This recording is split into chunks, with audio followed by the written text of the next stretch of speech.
President Obama said the kind of racial discrimination found in Ferguson, Missouri. What kind is that? Oh, that's right.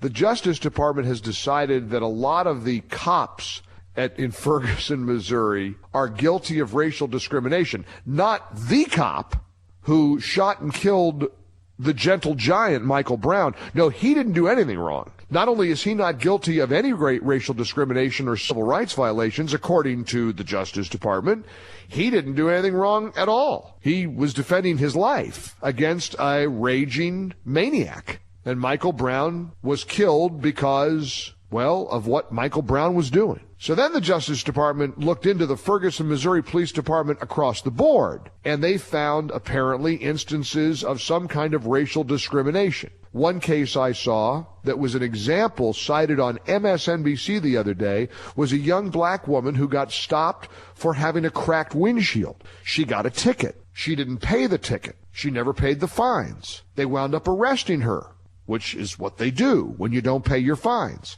Now she can't get into the Army or the Navy or wherever she wants to join, whatever branch of the military she wants to join, which of course is very honorable because she has an arrest record. And she's complaining that she was picked on because she's black. At no point did anybody dispute that she had a cracked windshield during this report on MSNBC. At no time did anybody dispute that she didn't pay the fine on MSNBC. So I'm sitting in my living room watching this story, screaming back at the TV, well, why didn't you pay your fine? Or better still, why don't you drive around with a windshield that's legal? But you're not allowed to say that because then maybe I'm a racist, right? I'm a racist for saying if you're black or white or green, you should not drive around with a broken window. And if you get a ticket for being that stupid, you should pay the fine. You shouldn't be stupid enough not to pay the fine. She probably didn't pay the fine because she didn't think she should have to pay the fine because she's a black woman. Why should a black woman have to pay a fine? If a white woman got stopped for the cracked windshield, well, now that woman, she's got to pay the fine. But now when you're black, there's a different set of rules for black Americans.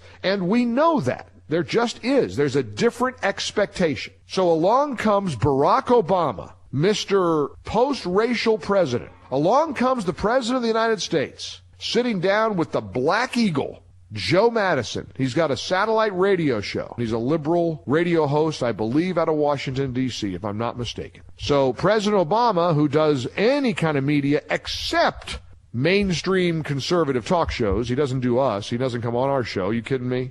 But he'll do, the Weather Channel and The View, and he'll sit down with Glozell, and like he did a few weeks ago, and tell Glozell that he thinks gays make a lifestyle choice. They choose to be gay. Oh, did you know that? He did. He does all kinds of interviews, and he does an interview like this one, and he says the following about police, not just in Ferguson, Missouri, but police all over the country. A big chunk of that agenda is dealing with civil rights and civil liberties with respect to law enforcement. And we just saw the Ferguson report come out.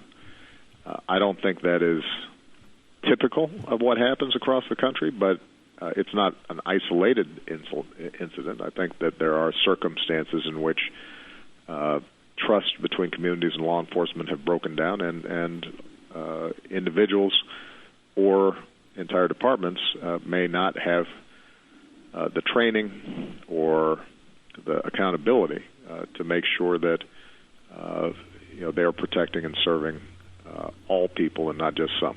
All people. Wonder what that means. Well, who does he think police serve if he doesn't serve all? If they don't serve all people, I guess that's just Whitey, right?